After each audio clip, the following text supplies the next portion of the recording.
see over 1,000 pictures. Imagine what we could do with 1,000 videos. My name's Ando, that didn't work, and this is Happaning.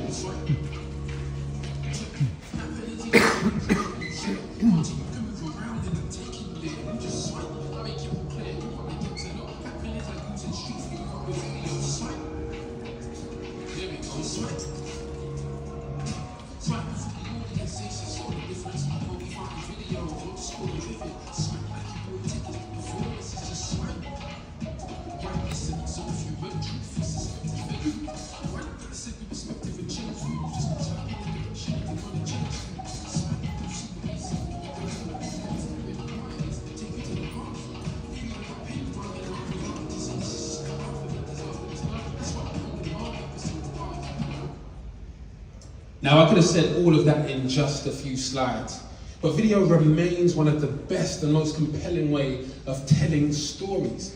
Despite this, with the rise of generative AI and social media, the video media format is still subject to manipulation, deep fakes, and misinformation, which has led to a growing mistrust of our media, difficulties making informed decisions, and a social anxiety epidemic affecting 1 out of 3 young people. Let that sink. Fortunately, this is where our multi-view video media format comes in, because our patented Vivid technology synchronizes multiple video feeds using a blockchain-style codec and augmented reality to deliver a more immersive and authentic viewing experience.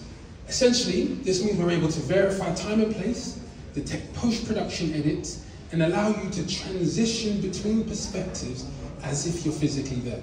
Kind of like Google Street View, but with video. In essence, our revolutionary media format teleports you to where it's happening, while it's happening, and it all starts with our platform conveniently named Happaning. So what is happening? If you've ever wanted a vibe check of an event before you actually got there, Happaning is a crowdsourced location preview app that lets you request trusted real-time multi-view videos of any location through the eyes of the community. You essentially send a request and it gets answered by the people that are actually there, kind of like a Reddit, but for live gatherings, allowing you to confidently explore new experiences in real life without the fear of the unknown. So we launched our beta last month, actually, in partnership with a number of universities, hundreds of event vendors and micro-influencers, through which we've already secured £150,000 in licensing revenue and a £350,000 research and development grant from Live UK, as well as 7 patents and awards and endorsements from the likes of TechCrunch, South by Southwest, the European Innovation Council, Pharrell Williams, and even a cheeky tweet from Sir Richard Branson. As I mentioned, we've got strong revenue indicators with our licensing business model, but we're also seeing traction with ticketing and sponsorship. Now, despite operating within a market which exceeds 1 trillion, the Happaning app is still only phase 1, because in phase 2, we're adapting our application for uses across entertainment, such as sport, to concerts and film, right through to security, police body cams, judiciary evidence, and even citizen journalism. Then in phase 3, we're taking on the video media format in its entirety with an API platform allowing businesses to integrate directly with our capabilities. And that's why I've assembled a crazy team of revolutionaries, starting with myself, over a decade worth of industry experience delivering digital transformation to major telcos, Magic Circle law firms, and various other national security and government bodies.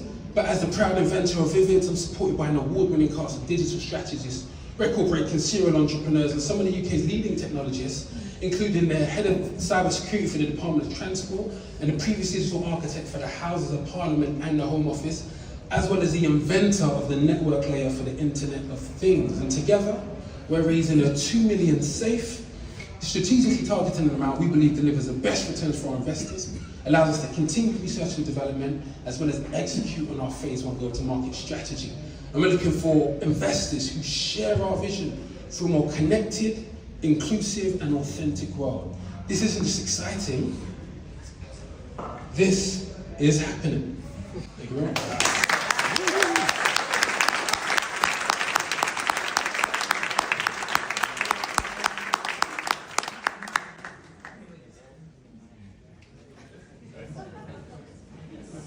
opening speech again. Sorry. No worries, no worries. So, now it's time for questions. Pedro, Helg is the first one. Alright, okay. Michael, Ando, you're going to have to give me tips on pitches because honestly, that was one of the most amazing pitches I've ever heard, period. That was incredible. Congratulations. Wow. So, here's the thing. I'm going to make it really short. There's so many questions I want to ask, but I'm going to have to take it to the side. I'm interested in knowing what your subscription model, how it works. Just fine-tuning something. When you say 1 trillion, is it 1 trillion coming from, you don't have to answer, but when you say 1 trillion of something, a volume of market, where does that information come from? So credibility is everything when you're doing pitches. That goes for everyone, not just, and if it's a trillion, who says it's a trillion? How did you calculate that? So my question is, how does the subscription model work and what have you made so far?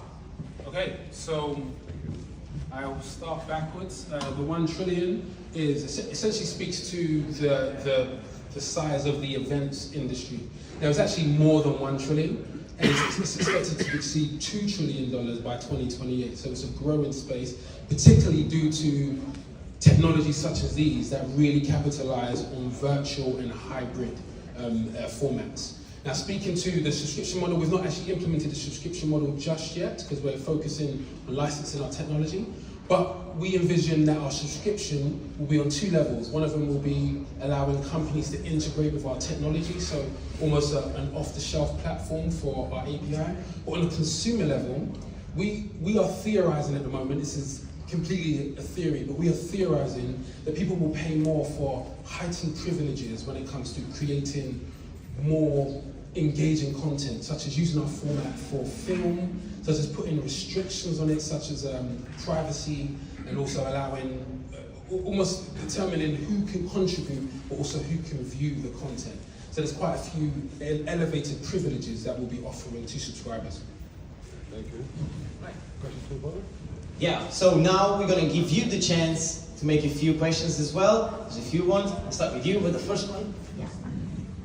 I love the pitch. I'm curious, this is like the perfect place you could have tested out your technology. And I would have loved the vibe check because I went to like 5 parties yesterday. I could tell you 3 of them would have definitely needed happening. So curious if you've done any MVP, anything anywhere here, planning to soon. Thank you so much. So yeah, we're actually focused on developing atomic networks in the UK at the moment. And one of the difficulties that we're finding is doing a mass market rollout would create difficulties in actually creating the community that we're hoping to develop all over the world. So we're actually developing concentrations of networks over specific geographical regions. As I mentioned, we're working with a few university cities in the UK at the moment. We're going to be in London fairly soon as well. But yeah, that's, so unfortunately not in Lisbon, hopefully next year. Yeah, echo congratulations on the pitch, well done. So you mentioned, I think, 150k of revenue that was non-grant revenue. Could you talk about, just give indications of the top 3 or 4 revenue sources of private sector money so far? Thank you so much. So we're actually seeing traction from companies that are interested in using our tech, leveraging our technology across other industries. Now, specifically, we're seeing quite a lot of work within the security sphere. So we've had the city police reach out to us, and we're also working with a partner from one of the largest SAP providers from Africa and the Middle East, who are working with us on a joint venture to actually be a reseller for our technology for their clients as well. And that's actually where the majority of that 150k revenue has come from. All right, we still have one speedy question. That's a new category of questions, a speedy question. How was your process to validate that your idea was really is going to have traction in the market, and it's not something that it's just an idea that I had, but it will be a really successful business? It's a great question. We actually pivoted towards this idea. At first, I had the idea, I was at a concert, I wanted to see what somebody at the front was filming, because I couldn't see the front, so I thought, you could pull out your phone and swipe to jump into somebody's camera. We built it, and then we realized that we weren't solving a specific problem. as you've just seen, actually getting a vibe check of an event is something that a lot of people need in terms of solving social anxiety. This is a problem that many members of the team have experienced, and certainly many members of our ambassador program. So the pivot was due to listening. It wasn't easy, but this was something that we actually had to do earlier this year. All right, round of applause for